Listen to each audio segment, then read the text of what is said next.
ದೇವನಹಳ್ಳಿ ಪಟ್ಟಣದ ಕೋಟಿ ಸರ್ಕಾರಿ ಬಾಲಕರ ಹಿರಿಯ ಪ್ರಾಥಮಿಕ ಶಾಲೆಯಲ್ಲಿ ಕಟ್ಟಡದ ಕಿಟಕಿಯ ಸಜ್ಜ ಕುಸಿದು 3 ವಿದ್ಯಾರ್ಥಿಗಳು ಗಾಯಗೊಂಡ ಘಟನೆ ನಂತರ ಶಾಲಾ ಶಿಕ್ಷಣ ಮತ್ತು ಸಾಕ್ಷರತಾ ಸಚಿವ ಮಧು ಬಂಗಾರಪ್ಪನವರು ಮಂಗಳವಾರ ಬೆಂಗಳೂರಿನ ಖಾಸಗಿ ಆಸ್ಪತ್ರೆಗೆ ಭೇಟಿ ನೀಡಿ ವೈದ್ಯರೊಂದಿಗೆ ಚರ್ಚಿಸಿ ಸಂಪೂರ್ಣ ಮಾಹಿತಿ ಪಡೆದು ವಿದ್ಯಾರ್ಥಿಗಳಿಗೆ ಸೂಕ್ತ ಚಿಕಿತ್ಸೆ ನೀಡಲು ಕೋರಿದರು.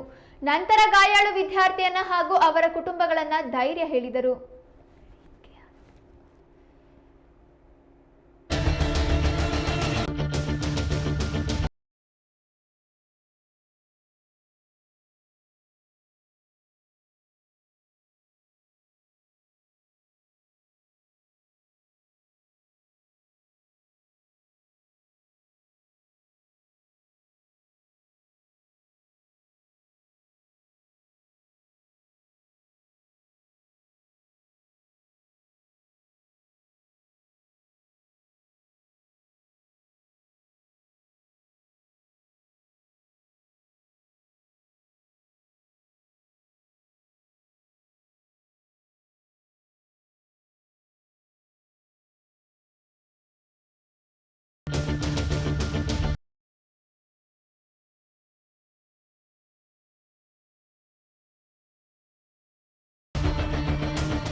ಗಾಯಾಳು ಮಕ್ಕಳ ಎಲ್ಲ ವೈದ್ಯಕೀಯ ವೆಚ್ಚವನ್ನು ಶಿಕ್ಷಣ ಇಲಾಖೆ ಭರಿಸುವುದು ಎಂದು ಹೇಳಿದರು. ಹಾಗೂ ವಿದ್ಯಾರ್ಥಿಗಳ ಆರೋಗ್ಯವನ್ನ ಅಧಿಕಾರಿಗಳು 24 ಗಂಟೆಗಳ ಕಾಲ ನಿಗಾ ವಹಿಸಬೇಕು ಎಂದು ಸೂಚಿಸಿದರು.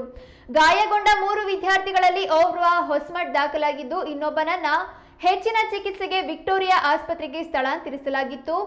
ಈ ಮುನ್ನ ಬೋರಿಂಗ್ ಆಸ್ಪತ್ರೆಯಲ್ಲಿ ದಾಖಲಾಗಿದ್ದ ಓರ್ವ ವಿದ್ಯಾರ್ಥಿಯನ್ನ ಈಗಾಗಲೇ ಡಿಸ್ಚಾರ್ಜ್ ಮಾಡಲಾಗಿದೆ.